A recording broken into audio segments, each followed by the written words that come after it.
Hello, জয় হিন্দ বন্ধুরা। আমি আপনাদের প্রত্যেক দর্শকদের জন্য স্পেশালি একটা নতুন ব্লগ নিয়ে আসলাম। অতএব আমি আমার ফেসবুক পেজ প্রণব দেব রায় ব্লগ এবং আমার ইউটিউব চ্যানেল প্রণব অ্যান্ড ইউটিউবারের চ্যানেলের পক্ষ থেকে সবাইকে জানাচ্ছি সুস্বাগতম। আমি আজ আর একটা নতুন বিষয় নিয়ে একটু ডিফারেন্স টাইপের একটা সাবজেক্ট নিয়ে আপনাদের সামনে এসেছি, যে সাবজেক্টটার নাম হলো difference between Islamic fasting and Hindu fasting, অর্থাৎ ইসলামিক রোজা ও হিন্দু উপবাসের মধ্যে পার্থক্যটা কোথায় এবং কেন এবং কি। তো আমার এই ব্লগ শুরু করার প্রাক মুহূর্তেই আপনাদের প্রত্যেক আমার প্রিয় ভিউয়ার্সদের কাছে একটা অনুরোধ যে আপনারা আমার প্রত্যেকটা ভিডিও যেভাবে দেখা মাত্র শেয়ার করেন, লাইকস দেন, সাবস্ক্রাইব করেন, ঠিক সেইভাবে এই ভিডিওটাও দেখার সাথে সাথে শেয়ার করবেন, লাইক দেবেন এবং ইউটিউব চ্যানেলে প্রণব অ্যান্ড ইউটিউবার চ্যানেলটি সার্চ করে তা অন্যান্য আরও আপনাদের বন্ধুদের সাথে শেয়ার করবেন। তো আমি আমার মূল বিষয়ের উপর এখন ফিরে আসছি। আমি যে ইসলামিক রোজা ও হিন্দু উপবাসের মধ্যে যে পার্থক্যটা, এটা হলো কি আমাদের হিন্দু ধর্মের বা আমাদের সনাতন ধর্মাবলম্বী লোকরা উপবাস করে, তা আপনারা নিশ্চয় অবগত আছেন। ঠিক সেইভাবেই আমার যে বন্ধু বান্ধবরা আছেন ওরা রোজা পালন করে। তো রোজা উপবাস আর সনাতন ধর্মাবলম্বীদের যেটা উপবাস করে বা ব্রত করে, এটাও একটা উপবাস।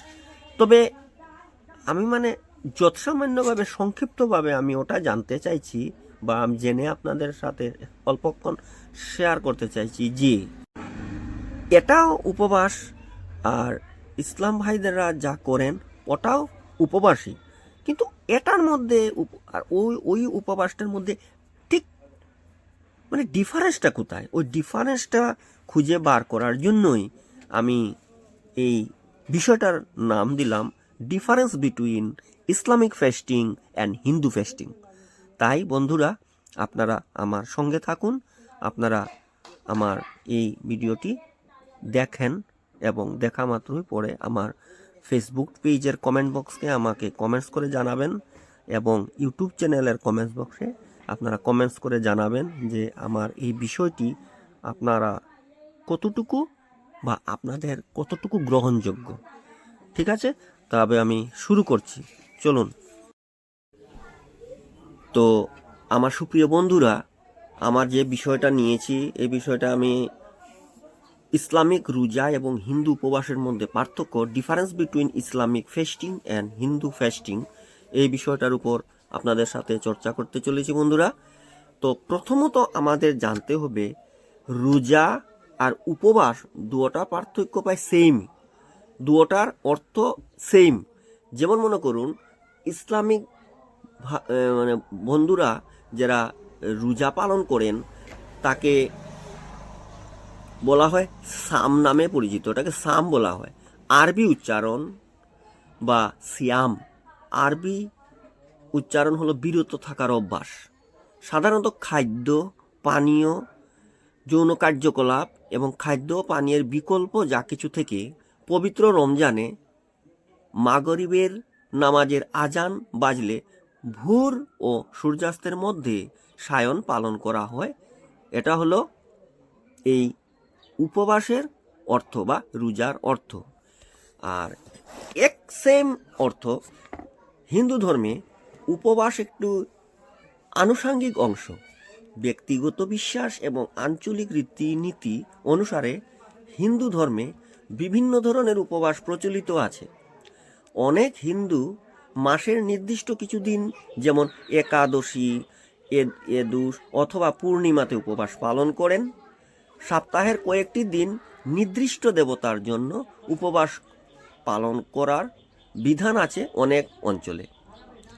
তবে একটা কথা আমি যতটুকু শিওর হয়ে গেলাম যে হিন্দুদের মধ্যে উপবাস করার পরিমাণটা একটু বেশি, কিন্তু আমাদের ইসলামিক ভাইদের মধ্যে উপবাস করার পরিমাণটা একটু কম। যেমন কোনো ঈদে বা কোনো রমজান মাসে এরকম বিশেষ বিশেষ কয়েকটা কারণে ওনারা উপবাস করে থাকেন, কিন্তু হিন্দু রীতিনীতি মতে উপবাসের পরিমাণটা অনেক অনেক অনেক বেশি।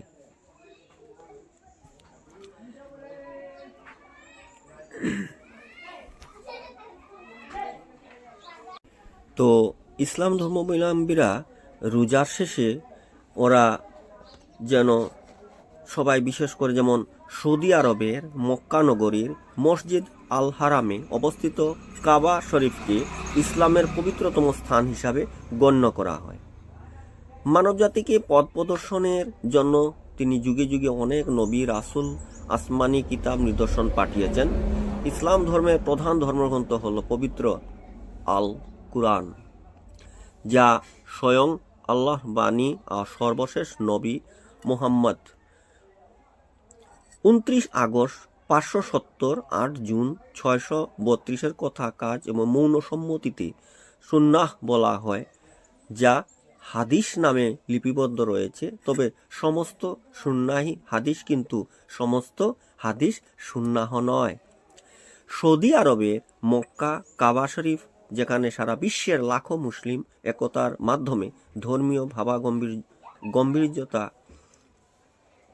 সাথে সাথে প্রার্থনা করে থাকেন। ইসলামী ধর্মগ্রন্থ অনুযায়ী এটি আল্লাহর নিকট একমাত্র গ্রহণযোগ্য পূর্ণাঙ্গ জীবন ব্যবস্থা। ইসলাম সর্বজনীন ধর্ম। ইসলাম শুধুমাত্র মক্কা মদিনা বা আরব দেশ ও জাতির জন্য নয়, বরং ইসলাম বিশ্বের সকল বর্ণ, গোত্র, জাতি এবং ধনী গরিব, সাদা কালো, আরব অনারব সকল মানুষের জন্যই প্রেরিত একমাত্র মনোনীত ধর্ম। ইসলামী ধর্মমত অনুযায়ী যুগে যুগে আদম, ইব্রাহিম, মুসা, ঈসা সহ সকল রাসূলগণের উপর যেসব আসমানি কিতাব অবতীর্ণ হয়েছিল, মূল আরবি ভাষায় কুরআন হলো তারই সর্বশেষ পূর্ণাঙ্গ। তো বন্ধুরা, এটা যেটা বললাম, এটা ইসলাম ধর্মাবলম্বীরা এই যে রোজা পালন করেন, রোজা পালন করার পরে ওই যে মক্কা, যেখানে মক্কা যারা যারা আছেন তারা পালন করত। মক্কার বিষয়ে আপনাদের সাথে কিছু কথা বললাম। এবং যেমন উপবাস হিন্দু ধর্মেরও একটা গুরুত্বপূর্ণ অঙ্গ। ব্রত উপবাস বা উপবাস হিন্দুরা অনেক অনুষ্ঠানে করে থাকে। আমি একটু আগে যা বললাম বন্ধুরা, যে উপবাস হিন্দুদের ইসলাম ধর্মাবলম্বীদের উপবাস থেকে অনেক গুণ বেশি করে থাকেন। ওরা বিশেষ বিশেষ কয়েকটা উদ্দেশ্য নিয়ে বৎসরে কয়েকবারই করেন, কিন্তু হিন্দু ধর্মাবলম্বীরা উপবাস করার পরিমাণটা অনেক গুণ বেশি। কেউ কেউ সপ্তাহের নির্দিষ্ট দিনে, তো কেউ কেউ কি করেন, যে যদি ইচ্ছা করেন কোনো ইসলাম ধর্মাবলম্বীরা বন্ধু বান্ধবদের মধ্যে যদি কেউ ইচ্ছা করেন, তবে কেউ কেউ সপ্তাহের নির্দিষ্ট দিনে রোজা পালন করেন, আবার কেউ কেউ নির্দিষ্ট দিনে রোজা রাখেন। উদাহরণস্বরূপ কেউ কেউ প্রতি মঙ্গলবার বা শুক্রবার এই দিনগুলি ভগবান হনুমান বা মা সন্তোষীর উদ্দেশ্যে উপবাস রাখেন। কেউ কেউ ভগবান শিব ও ভগবান বিষ্ণুর আশীর্বাদ পেতে সোমবার এবং বৃহস্পতিবার উপবাস রাখেন। এই নির্দিষ্ট দিনগুলি ছাড়াও লোকেরা নিজ নিজ দেবতাদের খুশি করার জন্য একাদশী, করওয়াচক এবং মহাশিবরাত্রিতে উপবাস করে। এখানে আমরা 6টি ব্রত ও উপবাসের তালিকা করি, যা অত্যন্ত গুরুত্বপূর্ণ এবং সমস্ত হিন্দুদের রাখা উচিত। নির্জলা একাদশী জ্যৈষ্ঠের হিন্দু মাসে পালিত হয়, জ্যৈষ্ঠ মাসে বিশেষ করে পালিত হয়। একটি তীব্র উপবাস, যেখানে রক্ষকগণ খাদ্য এবং জল উভয়ই পরিহার করে। অন্যান্য একাদশী ব্রতগুলির থেকে ভিন্ন নির্জলা একাদশীর সময় লোকেরা সারাদিন ও রাত্রি জুড়ে সমস্ত ধরনের খাবার ও সেবন থেকে বিরতি থাকে। এই দেখুন, এই যে জায়গাটা একটা পয়েন্ট দেখুন, যে যেভাবে জ্যৈষ্ঠে হিন্দু হিন্দু মাসে পালিত এটি তীব্র উপবাস থেকে রক্ষকগণ খাদ্য জল উভয় পরিহার করে অন্যান্য একাদশী ব্রতগুলি থেকে ভিন্ন নির্জলা একাদশীর সময় লোকেরা সারাদিন রাত্রি জুড়ে সমস্ত ধরনের খাবার এবং সেবন থেকে বিরত থাকে। কিন্তু আমার প্রিয় ইসলামাবলম্বী ধর্মাবলম্বী যে বন্ধুরা আছেন, ওরা কি করেন, এই যে পবিত্র রোজা মাসে ওরা কি করেন, তীব্র উপবাস, যেখানে সারাদিন ব্যাপী একটু পুরা নির্জলা থাকেন, ঠিক, এবং খুব ভোরবেলা ওরা রোজা ধরেন এবং সন্ধ্যার ঠিক আগ মুহূর্তে ওরা কি করেন, এই রোজাটাকে ভাঙ্গেন। তো এই উপবাস উভয় ধর্মের মধ্যেই বন্ধুরা এই উপবাস আত্মাকে পরিষ্কার করে, অজান্তে করা পাপ দূর করে এবং সমৃদ্ধি আনে বলে বিশ্বাস করা হয়। নির্জলা একাদশীর উপবাস পালন করলে অন্য সব একাদশীর উপবাসে সুফল পাওয়া যায়, যা এটিকে ভক্তদের সবচেয়ে শক্তিশালী উপবাসগুলির মধ্যে একটি করে তোলে। ঠিক এই পার্থক্যটাই ইসলামিক রোজা এবং হিন্দু উপবাসের মধ্যে পার্থক্য, যে নির্জলা সারাদিন ব্যাপী আমার ইসলাম ধর্মাবলম্বী ভাই বন্ধুরা করেন, সারাদিন ব্যাপী উপবাস করেন এবং একটা সুফল পাওয়ার জন্য। এই রমজানের এই উপবাসটা অনেক অনেক কঠিন এবং অনেক ধৈর্য সহকারে এটা করতে হয়। তো সাধারণত ওরা এই রোজা পালনে বিশেষ করে ইসলামের পঞ্চস্তম্ভের চতুর্থ স্তম্ভ রোজা বা উপবাস। তো পবিত্র রমজান মাসে সারা জাহানের মুসলমানগণ রোজা ব্রত পালন করে থাকেন। ইসলাম ধর্মে রামাদান মাসে ফজর থেকে মাগরিব পর্যন্ত পূর্ণবয়স্ক সুস্থ সবল নারী পুরুষের জন্য বাধ্যতামূলক। রোজা পালন সময়ে কোনো প্রকার খাদ্য গ্রহণ এবং পান সম্পূর্ণরূপে নিষিদ্ধ। আগেও আমি বন্ধুরা আপনাদের সাথে শেয়ার করেছি যে এই রোজায় সম্পূর্ণ কিছু সারাদিন ব্যাপী মানে নিষিদ্ধ, কোনো কিছু আপনি সংস্পর্শে আসতে পারবেন না, কিছু খেতে পারবেন না। আল কুরআনে বলা হয়েছে সায়ম বা রোজা পালনের মাধ্যমে মুসলমানগণ তাকওয়া অর্জন করেন। বিশ্বাস করা হয় রোজা মানুষকে আত্মশুদ্ধি অর্জনে সাহায্য করে। যেভাবে আমাদের হিন্দু সমাজে উপবাস করার আসল উদ্দেশ্যটাই হলো যে শরীরে আত্মশুদ্ধি। উপবাস মানুষকে যেভাবে আত্মশুদ্ধি অর্জনে সাহায্য করে, ঠিক রোজাও মানুষকে আত্মশুদ্ধি অর্জনে সাহায্য করে এবং পাপ প্রবৃত্তি থেকে দূরে রাখে। মুসলমানেরা বিশ্বাস করেন রোজা শুধু খাবার ও পানীয় জল বর্জন। রোজা হচ্ছে কথা ও কর্মে মিথ্যা পরিহার করা, অশোভনীয় ভাষা পরিহার, ঝগড়া, ফ্যাসাদ এবং কুপ্রবৃত্তি ও খারাপ চিন্তা থেকে দূরে থাকাই রোজা। তাই সব কিছু মিলিয়ে রমজান মাসে প্রকৃত মুসলমানগণ নিজেদের ঐতিহ্য, চরিত্র ও আবাসের উন্নতি সাধনে কাজ করে থাকেন। রোজা মুসলমানদেরকে ধৈর্য এবং আত্মসংযম শিক্ষা দেয়, ব্যক্তিগত ভুলভ্রান্তি শুধরাতে সাহায্য করে, রোজা বেহেশত অর্জনে সাহায্য করে। রমজান মাসে প্রতিটি মুসলমানের জন্য রোজা পালন করা ফরজ এবং বাধ্যতামূলক। তবে ইসলামের আরও কিছু দিবসে রোজা পালনে উৎসাহিত করা হয়েছে। তো বিশেষ করে অন্য দিবস, আমি যেভাবে আগে বলেছি, অন্য দিবসে ওদের রোজা পালন করার জন্য ধার্য করা হয়েছে, তা হলেও বিশেষ করে রমজান মাসে এই রোজাটা বিশেষ করে ওরা পালন করে থাকেন। তো বন্ধুরা, এখন একটা প্রশ্ন আসলো যে উপবাস কত প্রকার? উপবাস মূলত 3 প্রকার: স্বল্পানশন, অর্ধানশন ও পূর্ণানশন।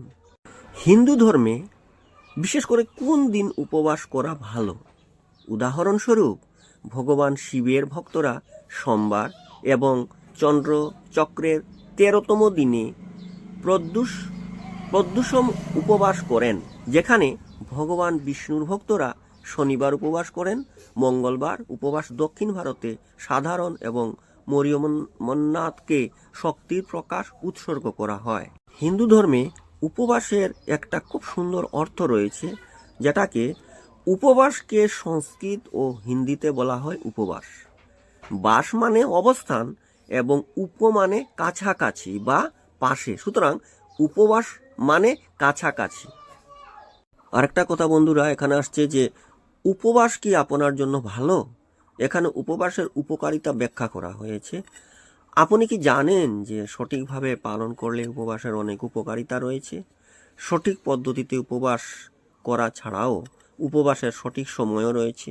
মাসে 2 দিন একাদশীর দিনগুলোতে উপবাস করা, এবং সব থেকে ভালো এবং প্রাচীনকাল থেকে এটি যুগ সাংস্কৃতিক একটি অংশ হিসাবে চলে আসছে। ইসলামে উপবাসের বা রোজার মূল উদ্দেশ্য হচ্ছে আল্লাহর নিকটত্ব লাভ এবং সচেতনভাবে তার আদেশ নির্দেশগুলো মেনে চলার সক্ষমতা অর্জন। আর রোজা যে আমাদের ইসলাম ধর্মাবলম্বী ভাই বন্ধুরা যে রোজা রাখেন, রোজার রাখার উপকারিতাটা কি? উপকারিতাটা তো অনেক গুণ। যেমন রোজা ইসলামের 5 স্তম্ভের অন্যতম একটি।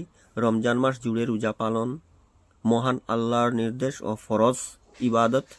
প্রাপ্তবয়স্ক সুস্থ নারী ও পুরুষের ওপর রোজা রাখাকে ফরজ করা হয়েছে। রোজা রাখায় রয়েছে অনেক উপকারিতা।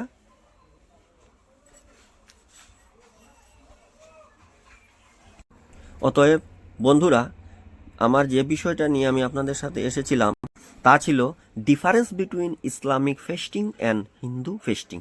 ইসলামিক রোজা এবং হিন্দু উপবাসের মধ্যে পার্থক্য। এই বিষয়টির ঠিক শেষ মুহূর্তে আমি এসে গেছি। এখন আপনাদেরকে বলছি যে হিন্দু ধর্মাবলম্বীরা এবং ইসলাম ধর্মাবলম্বীর মধ্যে উপবাসের শেষ মুহূর্তে ওরা যখন উপবাস ভাঙবেন বা রোজা ভাঙবেন, দুটার কথা প্রায় একই বন্ধুরা, আমি আগে বলেছি। তো উপবাসের শেষ মুহূর্তে ওরা কি কি খেতে হয়? উপোসের সময় বিভিন্ন বা উপোসের শেষে বিভিন্ন রকমের ফল খাওয়া যেতে পারে, যেমন রোজার শেষেও ফল খাওয়া যেতে পারে। এছাড়া খাবারের তালিকায় নারকেল, কাজু, বাদাম, খেজুর, আমন্ড, আখরোট রাখতে পারেন। আর উপাসের দিনে দুধ, দই, ছাশ খাওয়া যাইতে পারে। ডাবের জল কিংবা আখের রসও দারুণ উপকারী। ততই আমার সুপ্রিয় বন্ধুরা, আমি আর আমার এই বিষয়টিকে দীর্ঘতম করছি না, আমি এখানেই বিরতি দিচ্ছি। তো আমার এই ভিডিওটা দেখে আপনারা কতটুকু আপনারা এটা ভালো লেগেছে না লেগেছে তা আমার কমেন্ট বক্সে, আমার প্রণব দেবরায় ব্লগস এবং আমার YouTube channel Pranab and YouTuber চ্যানেলে কমেন্টস বক্সে আমাকে জানাবেন বন্ধুরা। তবে আপনারা সবাই সুস্থ থাকবেন। নমস্কার।